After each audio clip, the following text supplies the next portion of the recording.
ঝিনাইদহ ৪ আসনের এমপি আনোয়ারুল আজিম আনার হত্যাকাণ্ডে গ্রেপ্তারকৃত জেলা ত্রাণ ও সমাজ কল্যাণ সম্পাদক কামাল আহমেদ বাবু ওরফে গ্যাস বাবুর ব্যবহৃত ৩টি মোবাইল ফোন উদ্ধারে অভিযান চলছে। এ সময় উপস্থিত ছিলেন ঢাকা মহানগর গোয়েন্দা পুলিশের প্রধান হারুনুর রশিদ সহ ডিবির একটি টিম। বুধবার দুপুর ১২টার দিকে হেলিকপ্টার যোগে ঢাকা থেকে ঝিনাইদহে আসেন তিনি। এরপর ঝিনাইদহ কারাগার থেকে বাবু আহমেদ ওরফে গ্যাস বাবুকে নিয়ে Jhenaidah senior judicial magistrate Faruk আজমের নেতৃত্বে ঝিনাইদহ শহরের পায়রা চত্বর সংলগ্ন একটি পুকুর থেকে মোবাইল উদ্ধার অভিযান শুরু হয়।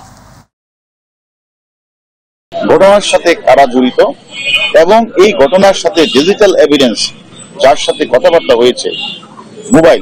এই মোবাইল তিনটাই উনি আমাদের কাছে না বললেও বিজ্ঞ আদালতে ম্যাজিস্ট্রেটের সামনে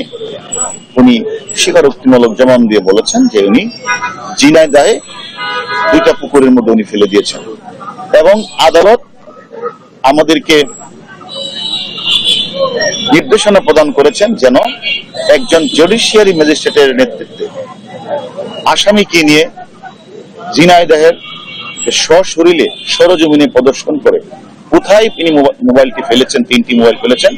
তা যেন দেখানো